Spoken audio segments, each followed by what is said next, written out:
Welcome back, everybody, to another episode of The Bad Moon's Orbit. I, as always, am your Warhammer aficionado, Dalton Montgomery.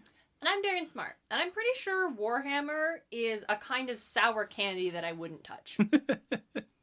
If you left off with us last time, we were talking about the realm of beasts, Sigmar going there to make peace with his old rival. Oh, hey, Dalton? Yeah. Do you remember we were doing that thing where we were going to shout out things about tabletop games that we liked? Oh, yeah. Yeah. Did we want to do that? Sure, yeah. Like, I was like, oh, I think we did that one recording session. Yeah.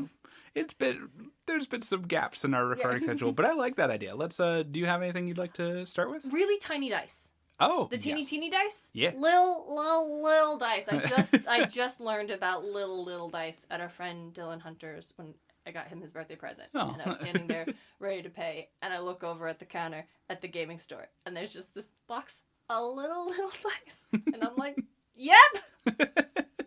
So they just made me really happy. Hell yeah.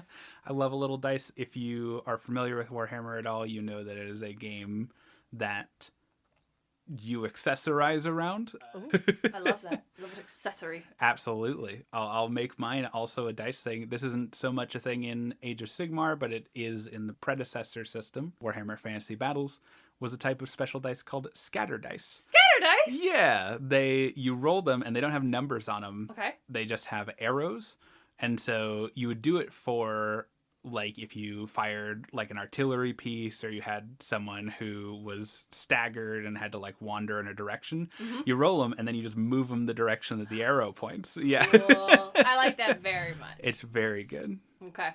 But yeah, Yeah. I like that. We'll keep that. Okay, Yeah, cool. That's great. I was like, hey, Yeah. I remember this I felt like it was a very charming, good opening warm-up question. Absolutely. Gets the energy in the room too. I like it. Dice. When we last left off, we were talking about the realm of beasts, We were talking about Sigmar making peace with his old rival, the twin-headed god Gorka Morka, god of the orcs. Still my favorite. It's so good. It's very good. He's a hoot. But after his days-long battle with Gorka Morka, Sigmar thought to himself, he's like, okay, I gotta keep looking for allies. I gotta keep exploring these realms. I need to pick an easier one. Yeah, I need a win. Yeah, easy win. I remember some stuff from the old world. I know that there was an ally of mine bound to the wind of Hysh, which is the wind of light. That's where I'm going to go next. Hops on Dracothian's back, and they take off for the realm of Hysh. So the realm of Hysh is a weird one. We're going to talk about like the qualities of Hysh real quick. Okay. The mortal realms don't have a sun in the traditional sense. Yeah, okay. Because, this is something I'm not... This isn't a solar system. No, yeah. No, they're realms. Yeah. It's like Norse mythology. A little bit. I'm not... But instead of a world tree, there's just void? Yeah. So each of the realms is roughly disc in shape. They are flat and contain close to infinite landmass. And they get less stable the further from the center you are, right? Okay, yeah. So like on actually the realm of fire we talked about, like it's just hot and like vaguely volcanic and stuff near the center. At the edges it's rolling seas of lava that go on forever. All of these realms, just float kind of in orbit of each other in what they call in universe the etheric void, which is space. Yeah. Has all the qualities of space. Most people can't survive in it. Sigmar and Dracothian are fine because they are a god and a dragon, respectively. But yeah, so there's no sun like you'd expect in a proper like solar system. Instead, Hysh, the realm of light, acts as the sun for the mortal realms. It is the light source for the other realms. Okay. Yeah. There's some weirdness to that. Like you can look directly at Hysh and it doesn't like burn your eyes like a star would be. Yeah. You can see like details on it if you're close to it. Hysh always gives off light, and all the realms kind of face Hysh. And so nighttime happens when Hysh's paired realm, Ulgu, the realm of shadow, passes in front of Hysh. Okay. Yeah. It kind of eclipses every day. Every day. Is the night and dark.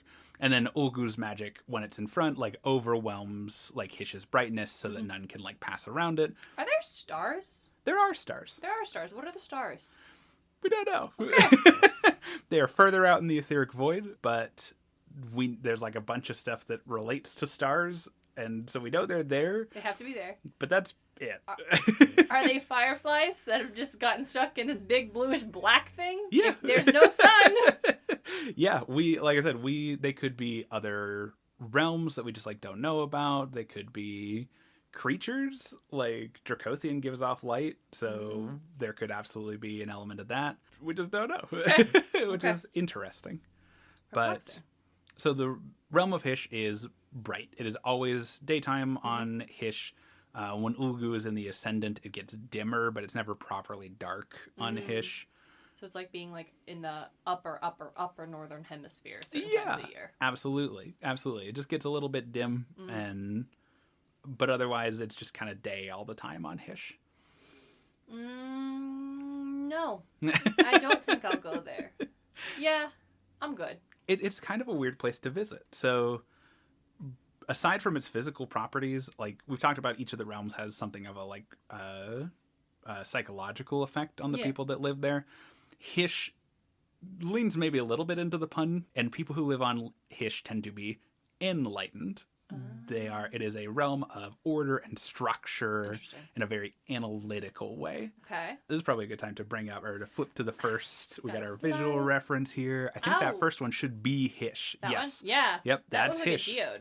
Oh, like absolutely. You just smashed open a geode. It's the light spectrum. It is the light. Okay. Yeah. And I do like it visually. Yes. Still feeling like weirdly, I would prefer to visit the place where the tree will eat you compared to the place where it's just never nighttime. It's just day all the just time. Psychologically, I feel like the latter would somehow mess me up more. Weirdly enough. But it's wow. I would like to look at it. It's very pretty. The rivers in Hysh are filled with gemstones. Oh, hell yeah. The things tend to split into clean components on Hysh. It is a realm of... It's like light breaks up into clean ribbons of color. Absolutely. It's a place that imposes order on things. And that has like... Imposes is an interesting choice. It is an interesting choice. That has some like really weird implications for the physical qualities of Hysh. Like if you are walking along the road in Hysh and you stop to rest, there is almost 100% chance that like a rock outcropping by your feet, or the arrangement of mountains in the distance, or the way trees have grown in this area is like a puzzle. Like you could discern hidden meaning from it. Hysh loves that shit. Yeah. Neat. Just a big old puzzle game. Yeah, the whole realm is an escape room, basically. Interesting. I'm coming around on it. Yeah, I am right. coming around on maybe wanting to go there over the place where the tree might eat me. It can be a little bit like overwhelming for sure. Like people who aren't from Hysh, the main thing that they experience is just kind of an exhaustion with like the constant like puzzles and like thought and experiment and stuff that you experience on Hysh. Okay. But is generally one of the, if we're categorizing realms into like basically normal, basically bad, basically good, Hysh is like trending towards basically good. Like it promotes scholarship, it promotes like people who live on Hysh tend to be better at categorization and synthesis, two of the main components of what we traditionally think of as like book learning. There are so many wizards on Hysh, it's not even funny. I do like wizards, though. That is true about me.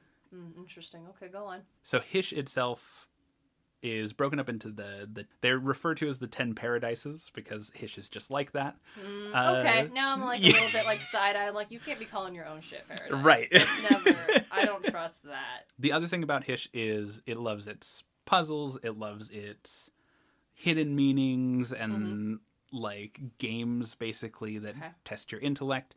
It also loves pairs. Interesting. Yeah, and that's the reason for that's going to become clear in a second, but like twins are more common on Hysh than single births. Okay. Yeah. If you drop something fragile, it'll almost always break into two pieces on Hysh. Just the magic of the realms like influencing order, structure, like twins. It loves twins. Wild. Okay. So Sigmar comes here, and compared to Gur, No trees tried to bite him yet. Yeah. No one's tried to just like shoot arrows at him. There's for no existing. living amber trying to Right. consume a deity. So Right. yeah. 100%. So far, Sigmar's like, okay, cool. I like this place. Maybe I'll get a vacation home here from Azir or whatever once we've got stuff sorted out. And it does not take him long at all to find some, like, the people he was hoping for. Awesome. Okay. So, or rather, to find someone, even though they weren't necessarily the people he was expecting. Ooh, all right. So far, the pattern with everyone Sigmar has encountered is during the end times, a mortal was bound to one of the winds of magic. That mortal's binding was held strong by their connection to a deity, and those deities reappeared in the mortal realms, presumably having traveled on that connection to the wind of magic, right? Bet. Okay, yeah. Yeah, that's how Grimnir got here. That's how Gorkamorka got here. That's been the pattern, right? So Sigmar goes to Hysh expecting to find one of... I feel so bad for Sigmar. I'm so sorry. No, yeah. I think I did this in the last episode, but every time we talk about there being these elements and things that were of the previous world that made it to this world. Right. And that's delightful. I just remember how long Sigmar was alone. Oh, it's awful. And it just makes me so deeply sad It's- for this character. Like, I feel so sad. It's a lot. And we covered like why it's like he was at the heart, like at the center fighting, so like totally makes sense. But it's just like everyone else got to exist and change and grow and develop and like make meaning and he was just alone. And I don't know. It's every awful. time I just wanted to verbalize like it makes me so stupid sad to think about. Absolutely. Like why? Because it's like, oh, it didn't have to happen. Like, it did. But, like, Right. I guess the thing Right. I'm also, like, at first when you portrayed it to me, what I had, like, in my head assumed was, like, oh, it was because there was nothing yet. Right. And eventually, when there was stuff, that's when... Dracothian? Dracothian, Yeah. thank you. There's a TH that I always forget is in there. Dracothian rolled up and is like, hey, there's stuff now. You should come hang out with the stuff. But that's not true. There was, like, always stuff. Yeah. And he just wasn't where the stuff was at. Yeah. So it's just FOMO on, like, Yeah. an existential level. Oh, it's awful. And we see right now Sigmar's definitely in kind of like survival mode. He's doing that thing where like you're expecting a crisis and so you're just distracting yourself from it by keeping yourself busy. Yeah. There's gonna be trauma to unpack later. I was about to be like, hey, man, yeah. you were alone for a really long time, even though there was, in fact, stuff. Right. He was alone, like I said, and Malice, the world that was like still largely intact. It was devoid of life because of what Chaos did to it, but like we don't have basically any details about what Sigmar did during that time. I refuse to believe that Sigmar did not go to like what used to be the Empire. Yeah. Just- Because in that time? Yeah. Yeah. He had Eventually forever, you just basically. would. Yeah. Like You just wander and maybe stumble there eventually, being like, ah, shit. I didn't Right. realize this is the direction I was going. right. To be a god of civilization, completely cut off from everyone, and then arrive and find out that civilization was happening while you were Without missing. you. Yeah. Like, you aren't essential to any of this, actually. Mhm. Damn, okay. Right. But today's Elf Day. Yeah, today's Elf Day. So Sigmar goes to Hysh. He is expecting to find one of the elven gods. He's got some trepidations about that Okay. because the elven gods are diverse, but there's a couple of bad eggs in there. He knows that he knows of two gods that were used in the binding of the person who got bound to the wind of Hysh. Hey, were the gods cool with this? Generally, yes. Okay. Generally. Most of them were. We know of at least one who was bound against his will. Interesting. All right. Yeah, Let's it's continue. complicated. So Sigmar goes to Hysh expecting to find basically one of two gods. And this is a big gamble for him. The person bound to the wind of Hysh in the old world was an elven, not king, but pretty high up the rankings concerning elves. He Are was we thinking like a Legolas type? yes. Not like a Oh, Fandral, absolutely. but like a Legolas? Absolutely. Bet. He was of the like noble lineage. He was the Lord Protectorate of the Elven homelands. He was basically in charge of the Elven military. He led the assault against chaos Fuck for yeah. the elves. Absolutely. Hell yeah. He was an elf named Tyrion. Okay, love it. Into it. He had a big hat with a dragon on it. How big a hat? Very big. Oh, we have not talked about elven hats yet. Okay, I'll put a pin in it. We can. I feel like we can't diverge into elven hats yet. So it's gonna come up again. Questions about the hats. Please continue. So Tyrion was bound to the wind of Hysh, and Tyrion's brother, his twin brother, of course, yeah, Teclis, was the one who did the binding. He came up with the plan to bind winds to people. Oh, okay. Yes. Yeah. Wow. Okay. The brothers, the twins, I'm sure they have a last name. I don't know what it is. The twins were both born to the royal bloodline. It is a cursed bloodline. Warhammer. Yes. Sorry, absolutely. no, their last name is Warhammer. If we were to go on the fandom trend if you don't know a character's last name, their last name is just the thing that they just are Warhammer, from. Teclis Warhammer, There's a running joke in the 40K community, not a 40K podcast. Not 40K podcast. That they did a very funny retcon at one point where there's a vehicle in 40K called a Land Raider, which it's a vehicle you raid land with. Yeah. But then they did a very funny retcon where they said, no, it was designed or discovered by a guy named like Joseph Land. It's Land's Raider. And that started a long-running joke in 40K that the Emperor's real name is Jimmy Space, and they're his Space Marines.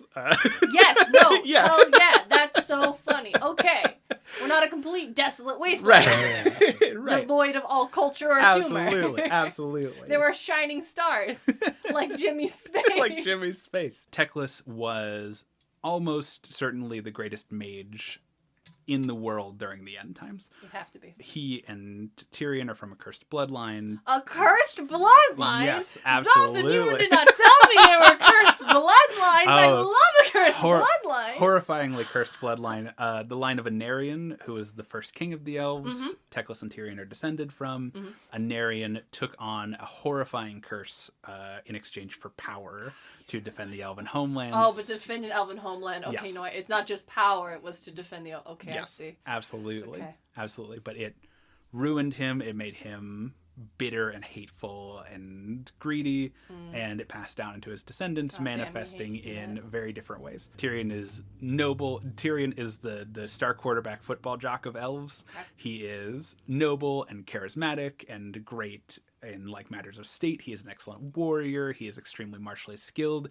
He has horrifyingly hard to contain rage issues.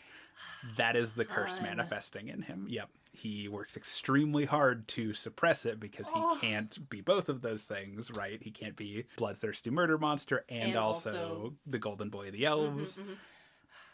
Wow, talk about generational trauma. Right. Teclis, the curse manifested in physical weakness. Honey!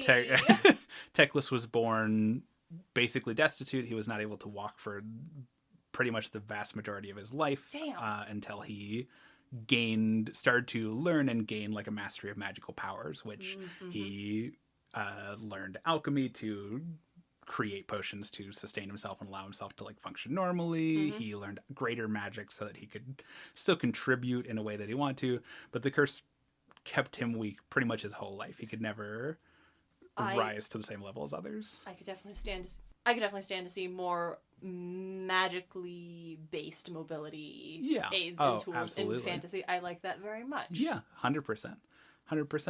And Teclis, by the standards of elves, we're going to take a slight detour to talk about elf politics in the world that was, because that's going to be super important as we talk about the rest of elven culture, and we're talking about Teclis and Tyrion, who were major players in the world that was. Elves in Warhammer, we just had an episode talking about orcs. Warhammer does very like unique stuff with orcs.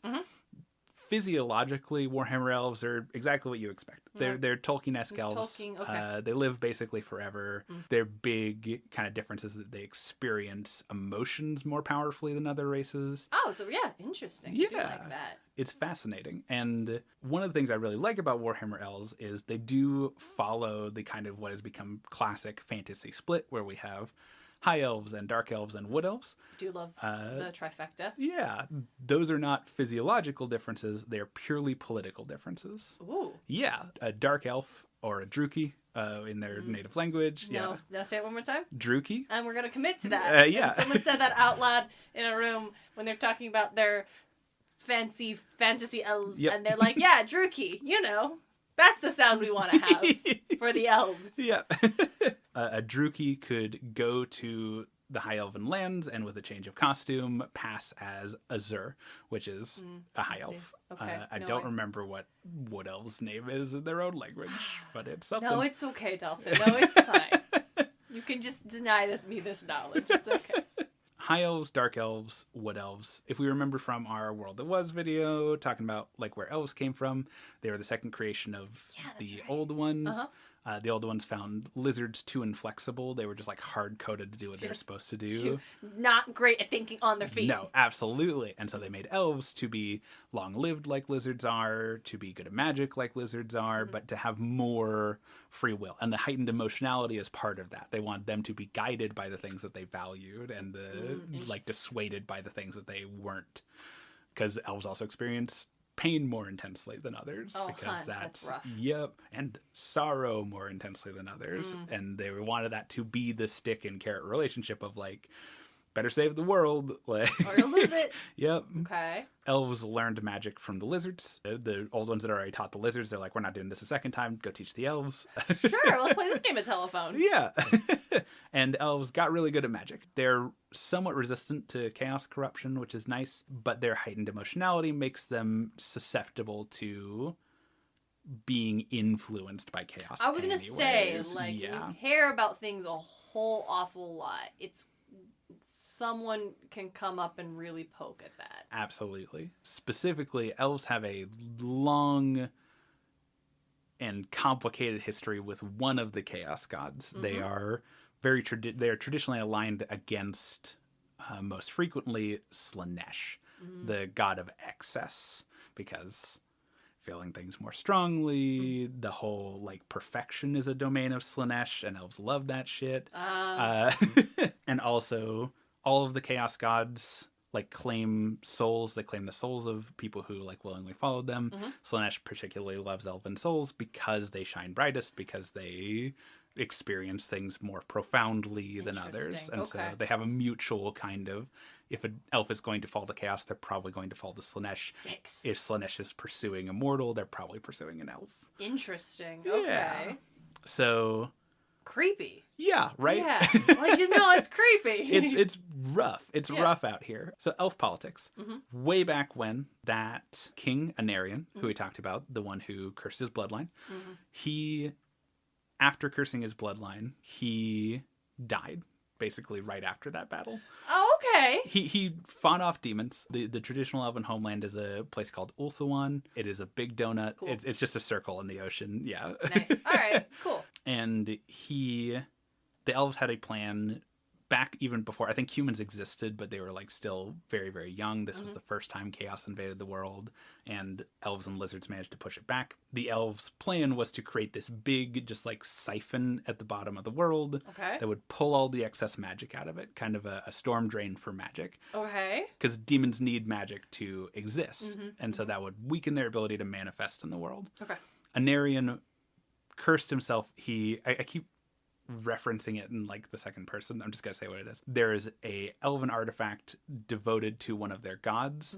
It is devoted to Cain, the god of murder. Oh, interesting. Not violence. Just murder. Not warfare. Yeah, just murder. Just the act of murder. Absolutely. Interesting. Explicitly killing someone who does not mean you harm and who you are not like have basically any reason to be malicious towards. Yeah. Interesting. In Northern Ulthuan, there is an artifact called the Sword of Cain.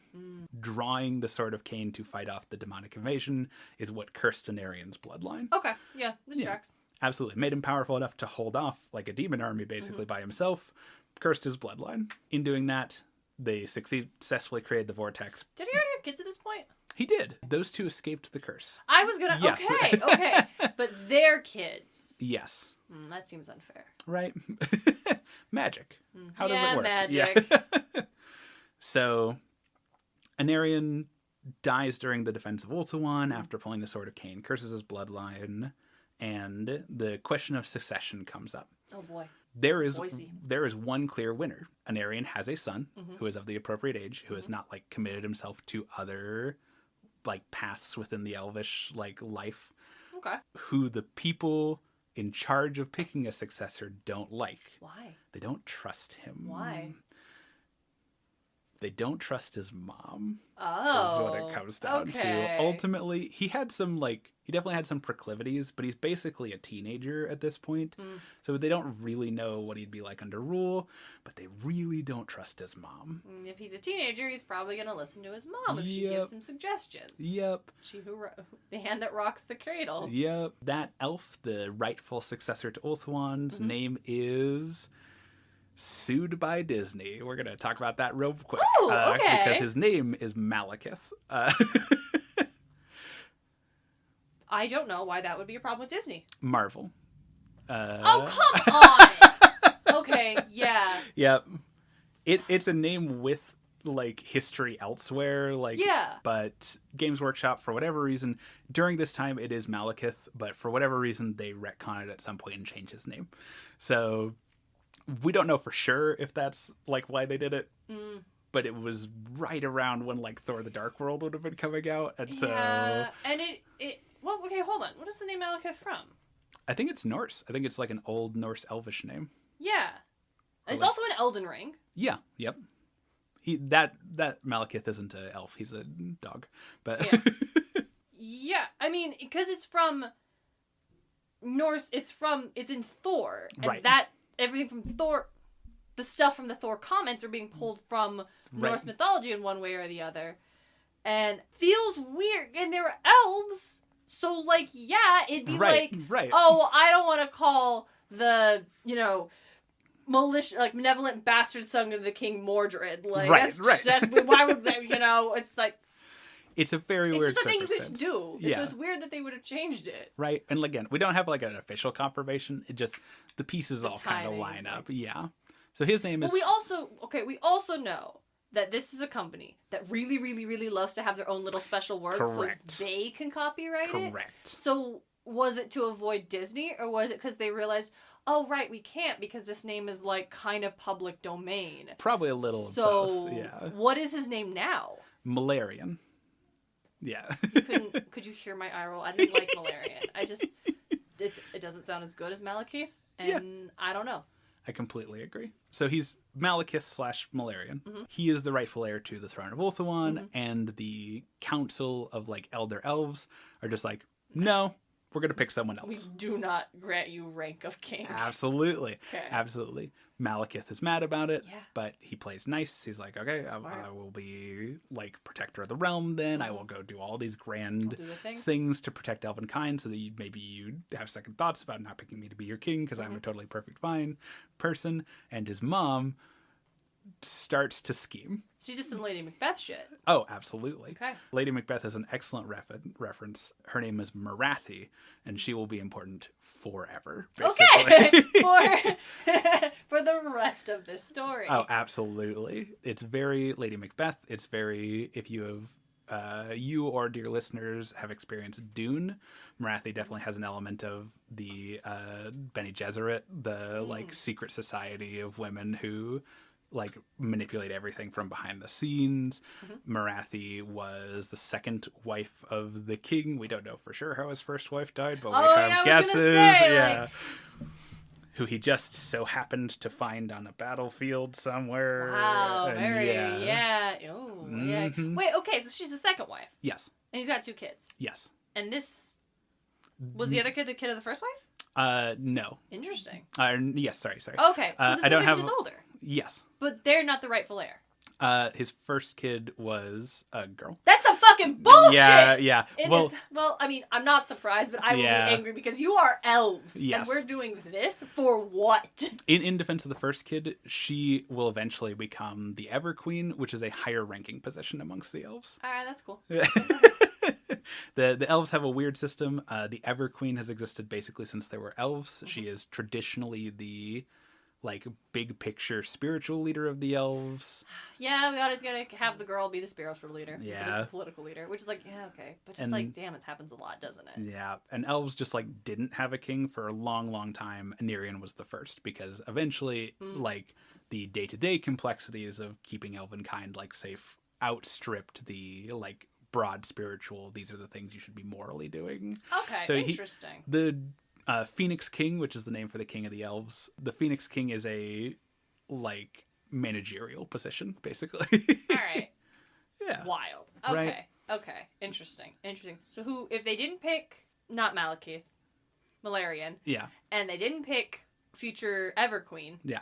who did they pick?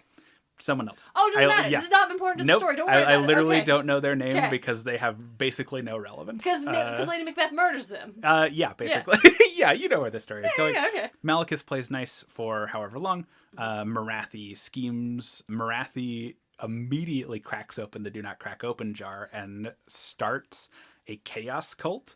Chaos cult in dedication to Slanesh. As you would. Absolutely. Starts amassing cultists, starts building power behind the scenes, and then eventually orchestrates fundamentally a coup. Has the current Phoenix King poisoned, orchestrates it so that it looks like her son is nobly coming to the rescue from all these chaos demons that, wow, how'd they get here? Weird. Yeah. Is the son in on this? Yes. Interesting. Absolutely. Okay. That was ambiguous for a while, but we know now that, yeah, he was absolutely in on it. He felt that he had been wrongfully denied his correct position in elven society.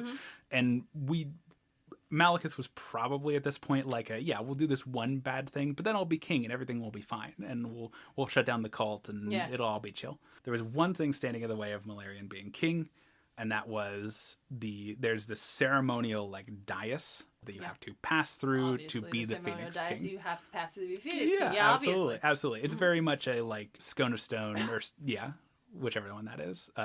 The kind of traditional like, or like the orb and the scepter for like English kings. It's like this is the ceremonial. This is the ceremonial thing you have to do. You pass through the dais to become the Phoenix King.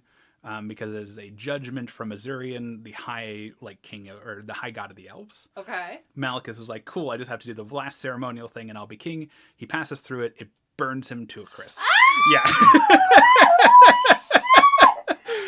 Just everything was going as fucking funny. right. The high god of the elves said no. No, absolutely. Like he saw through the deception. He was like, absolutely not. You are not going to political your way into like being rewarded when your mother is raising chaos cults across elven country. Yeah. Listen, maybe if it wasn't a chaos cult, we could talk. Maybe it was just a regular fucking cult. We could maybe talk. But the demons are involved, and I'm not going to stand for that shit. So Malarian gets burned so badly it almost kills him. Oh, he's not dead. No. Marathi is waiting in the wings. The gig is up. The plot is foiled. She like swoops in and using chaos magic like teleports them out of the throne room. The old Phoenix King is dead. A new Phoenix King is appointed, and people who are sympathetic to Marathi and Malarian's cause. Why would you be sympathetic to their cause when the king of your god said no, fuck you personally? A lot of people took that as like, oh, God is wrong then. Like, Wild! they saw the title of Phoenix King as the rightful inheritance of Malekith, something that he had been wrongfully denied. Yeah.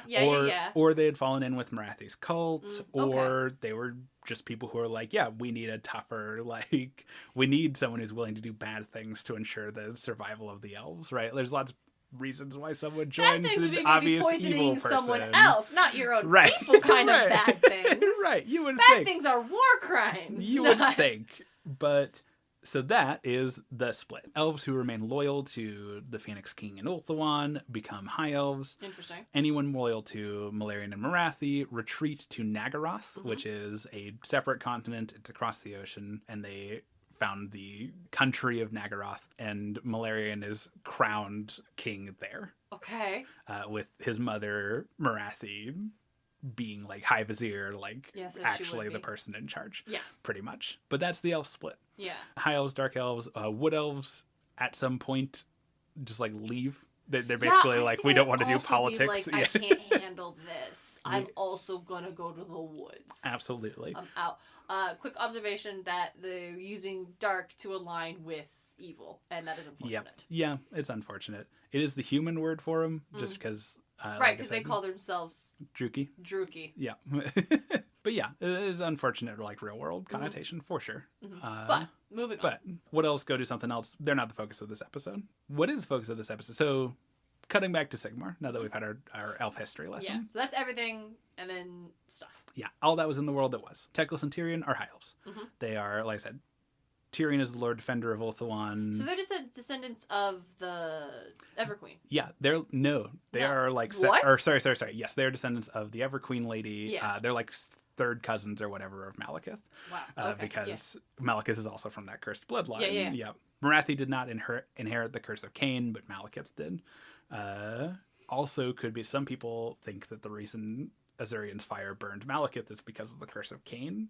Like, that's why he wasn't allowed to be Phoenix King. And some of those people are still sympathetic. Some of the Dark Elves are there. I would see that. Yeah. I would actually be like, yeah, no, that sucks because he took on this curse to save us all. What were you doing, God? I would actually... Okay, I can see that. I would be more inclined for that. Right. It's complicated. If I didn't know about him being on board with Yeah. the Chaos Demon thing. Yeah, absolutely. I could be sympathetic. Absolutely.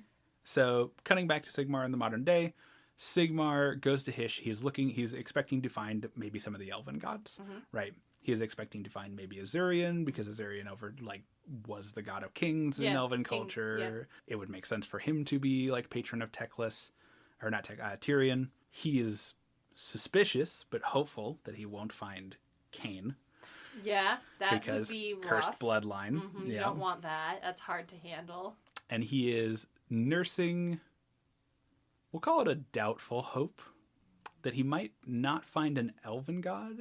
He might find one of the other human gods. Fun. Because of a bad crime that Teclis did. What's the bad crime that Teclis did? So when did Teclis Warhammer do? So when the binding first happened, they kept it kind of hush-hush, but Tyrion was bound to Cain.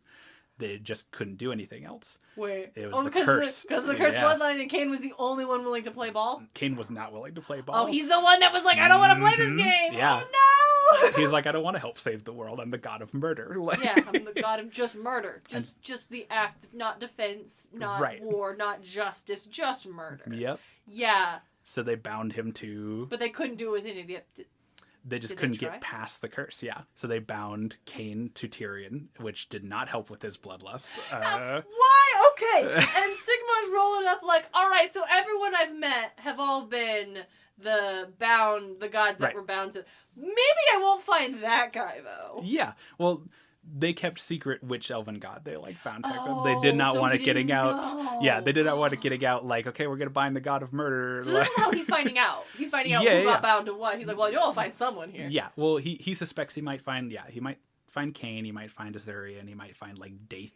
Because he doesn't know which god was bound. Correct. Okay, that makes sense. The first time. He knows what god was bound the second time. I'm sorry, go on. Because during the end times, Tyrion dies. And someone's gotta. Yeah. And Teclis, his brother, rather than find a new candidate for the Wind of Hysh, which is what they did with some of the other winds, like when their original bindees died, tries to bring him back. Oh, no. And that's really hard in Warhammer. Like, resurrection magic is beyond the pale the vast majority of the time. It's just not a thing that can happen. Good, you do need stakes. Yeah. Death needs to be a pretty big stake. Absolutely. The only kind of thing that might be able to circumvent that huge requirement is stealing power from a god. Interesting. And I happen to have a god right here. Yeah, well, he has a different god. Teclis would never steal power from one of the elven gods. Oh no, that would just be too gauche. Yeah. So when Sigmar was human, he worshipped a god. Oh, okay. He worshipped a god named Ulrich. All right. He was a god of survival, basically. He's got a strong affiliation with bears. He's very tribal. Bears. Yeah. He's got a very, kind of tribal, humans doing their best to survive, perseverance. That steeled Sigmar when he was reuniting the human tribes. Yeah. And Sigmar is often seen as being kind of a continuation of if Ulrich is, tribal hunter-gatherer doing everything you can to survive. Sigmar is the, okay, we're all coming together to work together to build something better with each other's strengths and weaknesses. Yeah. But even as a god, Sigmar still revered Ulrich. Aw. He was still his god. Oh, I kind of like that. Yeah. That's like nice. I don't know. There were times when the god Sigmar prayed to Ulrich for help, for guidance. Being an ascended god doesn't change your like mental landscape. Sigmar still needed that like kinda... strength and hope of purpose. During the end times, Teclis killed Ulrich to bring Tyrion back. Yeah. Why Teclis? Why Ulrich in particular? Being an older god, he was sustained through this big shrine. There was a dedicated shrine to him in the Empire because he was Sigmar's god. Okay. But something about primal gods, there always has to be kind of like a physical component that binds them to the world. For Ulrich, it was this ever-burning flame kept in his temple. So it wasn't that it was Ulrich particular, it was just that by the nature of being a primordial god, it was the resource, the components for the spell were more accessible than it would have been for absolutely. Like, another kind of god. Teclis did not set out to kill a god. Teclis was Set out already to near the Empire. The flame of Ulrich was right there. We need Tyrion to win this fight. And so Teclis steals the flame of Ulrich and he uses it to bring Tyrion back to life. Some major cursed bloodline shit. Oh yeah. Yeah. We're gonna see more of this, but if Teclis has a theme, it's doing the wrong thing for the people in his life to do the right thing for the big picture. Interesting. Okay. Yeah. Even Tyrion, like, he wasn't on super great terms with Tyrion at this point during the end times. They had a bit of a falling out, but he just genuinely thought that Tyrion was the person they needed to win. So he brings Tyrion back. That act changes the binding to like Tyrion being bound to Hysh via Ulrich. Interesting. Okay, wait. So, how dead is Ulrich? Very. No, does not exist. Okay. Yes. Then what good does it do? The Wind of Hysh is still bound to Tyrion. He can still call upon it. Okay. It's Okay. Ulrich is arguably the other one who was not willingly bound. So Tyrion's not channeling Ulrich's power. He wasn't really channeling Kane's power either. Okay. He's channeling Hysh's power. Okay, Okay, so it's not the god isn't the thing that they're not channeling, they're channeling the power of what are the realms now. Yeah. And that the god is just basically a battery to do that. Yeah, absolutely. Interesting. You just need a god to do it. Okay. You're not summoning specific godly powers. You're summoning this magic entity, and you just need this cable that is the god to reach it. And they can influence it. Like I said, Tyrion's rage got worse when he was bound to Kane. When Grimcor Ironhide, the orc, was bound to Gur via Gorka Morka, he called a great Wa, which is the like orcish like psychological power up that not summoned. Wario. No, that also summoned just every animal in like 100-mile radius to join in because he was bound to the Wind of Beasts. Stuff like that. Okay. So back to Sigmar. Sigmar goes to Hysh. He's thinking he might run into, like I said, Daith, the elven smith god. He might run into Kane. He's hoping he doesn't run into Kane. He might run into Azurian. Maybe he might find Ulrich. Yeah. Oh. Yeah. Okay, Gods so what happens? He doesn't find a god. Oh. He finds Tyrion. What the fuck are you doing here? You personally. You weren't. He was bound to a god. Of course he's here. Yeah. Okay. He found Sigmar. You're here, but Sigmar was a god. Tyrion was just a dude. Yeah. He found Tyrion, and he found Teclis. Your face and the tone, Dalton. Tell me more. Sigmar's last interaction with Teclis was confronting him over the death of Ulrich. Well, yeah. That happened like right before the world died. It was basically this is unfeasible and you will serve punishment for this if we win. And Teclis was like, okay, fine, we gotta win first though. And then they split up and they never saw each other again. Yeah. And I think if we win, we're punished. Yeah, but we gotta win first, don't we? It's very Teclis. Like I said, the sacrifice of self and like personal for the big picture is very Teclis. And so Sigmar isn't expecting to find Teclis. No. He thought Teclis was gone. Yeah, you weren't bound to a god. What are you doing here? Right? So how is everyone else? Wait, okay. of the other dudes who were bound to gods? Nope. Or no? It's all been gods. It's all been the gods who were bound to the dudes. Yep. Yeah. What are the Warhammer twins doing here? We don't really know. Another thing you got in your pocket. It's going to be a running theme with elves for some reason. Yeah. But the twins are here. Do they know? Not really. Okay. The running theory is that Tyrion was bound to Hysh, so Tyrion was bound to Hysh, and Cain is probably dead, and Ulrich was probably dead, and so we just got Tyrion instead. He's a god? Yes. Okay. Yeah, okay. that is an important... Tyrion and Teclis wake up in Hysh as gods. Both of them are gods. They are the twin gods of Hysh now. Sigmar was left at the decayed, lifeless husk of his world alone for an immeasurable amount of time. And these two fools are up here like, I guess we're gods now. Tyrion is very strongly associated with like the light of the sun. I don't think Tyrion did anything wrong. I called him fools, but I don't think Tyrion did Tyrion's anything wrong. basically fine. He's got issues, but he's working on it. He's got a blood curse. Yeah. Tyrion is strongly associated with the light of the sun. He is overpowering. He is like, there isn't a sun in the mortal realms, but there were in the realms past. And it's like a traditional sun. Yeah, in the world that was. It was a solar system. Yeah. Yeah. Who knows? So Tyrion is up front. He's bombastic. Wait, do people believe in the sun? Yeah. Like there is no sun. There's a lot of like sun imagery, mostly like kind of like cross-cultural from people who did know a sun. Like Tyrion and Teclis tell people about the sun. So because, the sun was this thing. Yeah. Yeah. Which is very funny. So Tyrion and Teclis are both the gods of light now. Tyrion is, like I said, in-your-face bombastic, kind of overpowering. Something about coming back changed him. He's blind now, but he can see through Teclis's eyes. Whoa! And so they're basically inseparable. Was this a thing that happened when he died and came back, or when they became gods? When they became gods. Interesting. There's some element of like symbiosis there. Something where Tyrion has always been the crutch for Teclis. He cared for him and protected him before he learned to like take care of himself, before he got a mastery of his powers. And now their relationship has been inverted in that way, because Teclis comes back not just as the god of light. He gets a two-timer. Teclis is the god of magic now. And he is supremely powerful. I'm sure he is. He's the god of magic, and he was pretty damn good at it before the deity thing. 100%. Wow.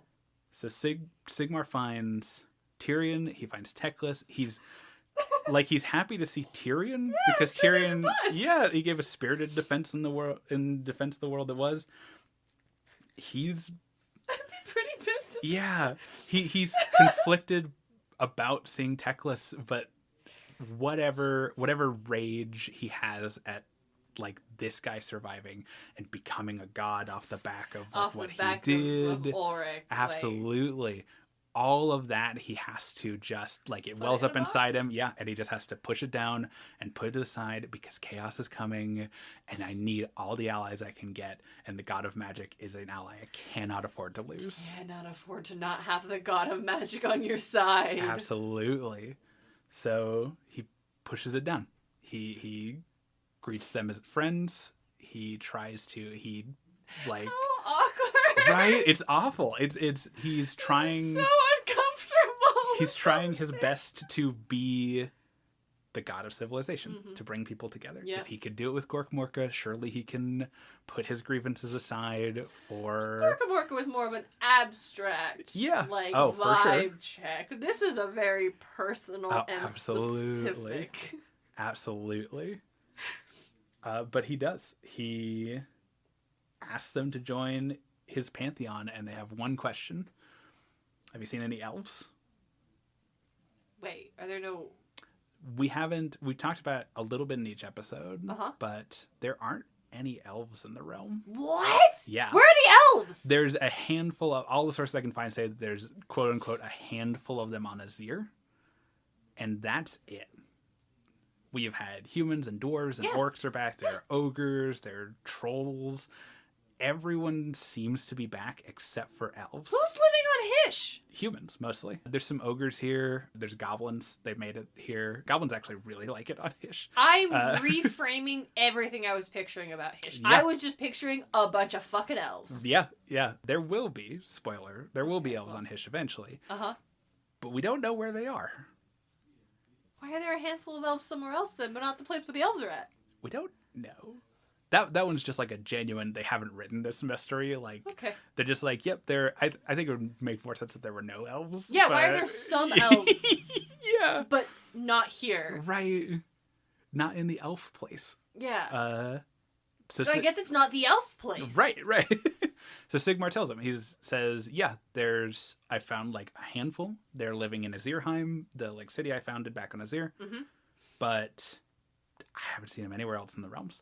And Teclis and Tyrion say, okay, we'll help, but our first priority is figuring out what happened to our people. Yeah. Like, that was the whole thing for us. Kind of wild that, like, everyone else rolled back up in this new world, but not the elves.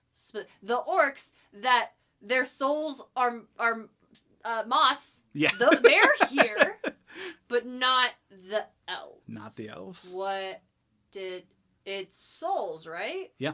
Did that one demon take all their souls? Does that one just let us have all the elves? We're gonna find out next time. What? Next time on Dragon Ball Z. Yeah. So Sigmar leaves Tyrion and Teclis to try and track down the elven souls, try and track down what happened to their people, and he decides, okay, this was a wild card. I cannot depend on expecting who I'm going to find.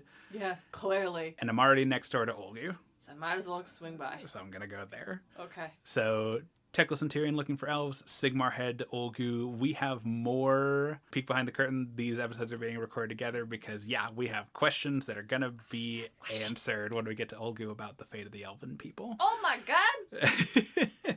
But for the time being, this has been another episode of the Bad Moon's Orbit. I am always your Warhammer aficionado, Dalton Montgomery. And I'm Darian Smart. And honestly, I was always more of a Tootsie Pops kid. We'll see you next time.